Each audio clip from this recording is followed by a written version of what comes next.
খুনি হাসিনাকে আসামি করে আন্তর্জাতিক অপরাধ ট্রাইব্যুনালে মামলা দায়ের করতে হবে।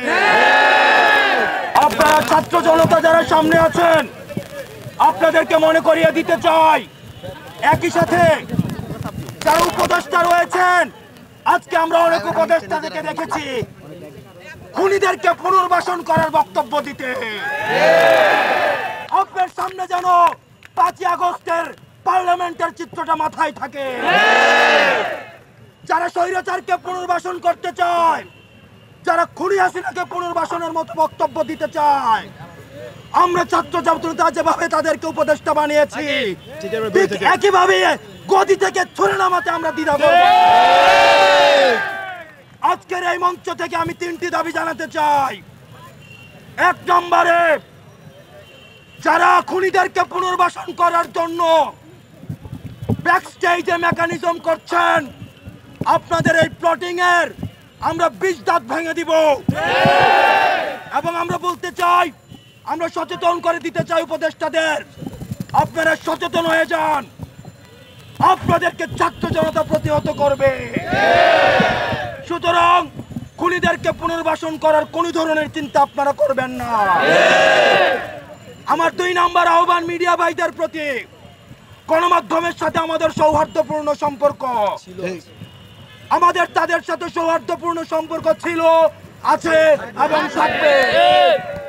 আমাদের আন্দোলনকে সার্বজনীন করার ক্ষেত্রে গণমাধ্যমের অবদান অনস্বীকার্য। এই ফ্যাসিজমকে উৎখাত করতে গণমাধ্যমের ভূমিকা অনস্বীকার্য। কিন্তু আমরা দেখতে পাচ্ছি কিছু কিছু গণমাধ্যম খুনিদের পুনর্বাসনের ষড়যন্ত্রে লিপ্ত হচ্ছে। আমরা আপনাদেরকে হুঁশিয়ার করে দিতে চাই, আমরা আপনাদেরকে আহ্বান করতে চাই, আপনারা জনতার কাতারে নেমে আসুন। অথবা দেখা যাবে অনেক গণমাধ্যম কর্মীরা শেষ দিকে এসে তাদের বুমের মধ্যে তাদের যে মাইকটি থাকে সেখানে তারা নেম প্লেটটা লাগিয়ে জনতার কাতারে নেমে আসতে পারেনি। সুতরাং আপনাদের জন্য সেই ভবিষ্যৎ না হয়। সর্বশেষ বলতে চাই, আন্তর্জাতিক অপরাধ ট্রাইব্যুনালে খুনি হাসিনাকে প্রধান আসামি করে এবং অন্যান্য যারা তার সহযোগী ছিল, এই ফ্যাসিজমের যারা ফুট সোলজার ছিল, তাদেরকে আসামি করে এই অন্তর্বর্তীকালীন সরকারের কাছে আমরা দাবি করছি, খুনি হাসিনাকে আসামি করে আন্তর্জাতিক অপরাধ ট্রাইব্যুনালে মামলা দায়ের করতে হবে। রক্তের দাগ এখনো শুকায় না, বাতাসে রক্তের গন্ধ এখনো যায় না, মেডিকেল আহতরা কাতরাচ্ছে।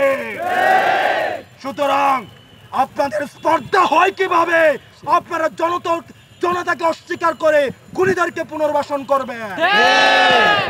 সর্বশেষ যারা শিক্ষার্থী এখানে রয়েছেন, আমরা আপনাদেরকে বলতে চাই, ক্যাম্পাসে ছাত্রলীগের চলে আসা দখলদারিত্বের যে রাজনীতি, হল দখলের রাজনীতি, ক্লাসরুমের যে রাজনীতি, স্বৈরাচারকে ফুট সোলজার হিসাবে পালন করার যে রাজনীতি, এই রাজনীতি ক্যাম্পাসে পুনর্বাসন আর কোনোদিন হবে না, কোন দলের মধ্যে দিয়েই হবে না। আমাদের এখন বিক্ষোভ মিছিল আমাদের এই রাজু ভাস্কর্য থেকে শুরু হবে।